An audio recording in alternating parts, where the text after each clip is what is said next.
एक गांव था, नाम था ढोलकपुर। बड़ा ही शांत और सुंदर गांव था। लोग हमेशा खुशी से झूमते थे क्योंकि उस गांव में रहता था महाराज रायस्टार, जो अपने गांव के लिए एक शेर था जो कभी अपने लोगों के साथ गलत होने नहीं देता था। लेकिन उस गांव में छुपा था एक डरावना राज, एक राज जो सबके दिल में था पर जुबान पे नहीं। गांव के बीच एक सूखा हुआ पेड़ था जिसे लोग कहते थे श्रापित पेड़।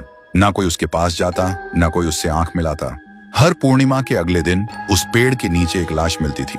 लोग कहते रात में कोई आता है और लाश छोड़ जाता है, लेकिन कभी किसी ने कुछ देखा नहीं और देखता भी कैसे। जो देखता वो अगले दिन पेड़ के नीचे होता था।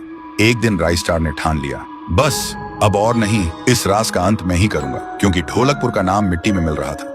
फिर एक पूर्णिमा की रात रायस्टार चुपके से जाकर पेड़ के पास बैठ गया। रात के 2 बजे एक आवाज आई, थुंग थुंग थुंग थुंग थुंग थुंग थुंग थुंग थुंग सहूर।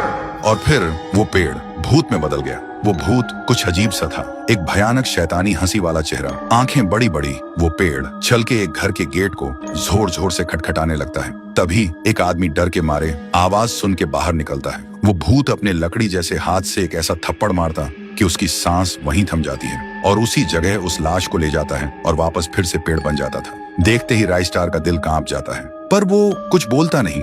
सुबह लोग भीड़ में जमा हुए और रायस्टार ने पहली बार उस पेड़ से बात करने की कोशिश की। पेड़ के अंदर से एक आवाज निकली, क्या तुम सब भूल गए मुझे? रायस्टार बोलता है, तू कौन है? पेड़ बोलता है, मैं हूँ ठुन ठुन ठुन साहुर। एक वक्त था जब मैं भी इस गांव का एक प्यारा सा बच्चा था, लेकिन 100 साल पहले मुझे इसी पेड़ से रस्सी बांधकर उल्टा लटका दिया गया, गांव वालों की आंखों के सामने, और मेरी मौत को तमाशा बना दिया गया, सिर्फ इसलिए क्योंकि मैंने एक राज देख लिया था जो लोग छुपाना चाहते थे।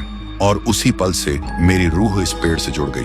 उस दिन से मैं इंसान नहीं, एक सज्जा बन गया, और हर पूर्णिमा में एक राजदार को चुनता हूँ और फिर उसे उसकी खामोशी का हिसाब देता हूँ। रायस्टार बोलता है, लेकिन अब तो वो लोग मर चुके हैं ना जो तेरा कसूरवार थे। अब तू मासूम लोगों को क्यों मार रहा है? पेड़ कुछ देर चुप रहता है, फिर बोलता है, ठीक है, बस एक बार मुझे याद करो, एक दिया जला दो, फिर मैं कभी किसी को नहीं मारूंगा। फिर रात में सब लोग आते हैं, एक एक दिया जलाते हैं, और तभी पेड़ अपने आप से आग पकड़ लेता है और आखिर में मुक्ति मिलती ठुन ठुन ठुन साहुर को।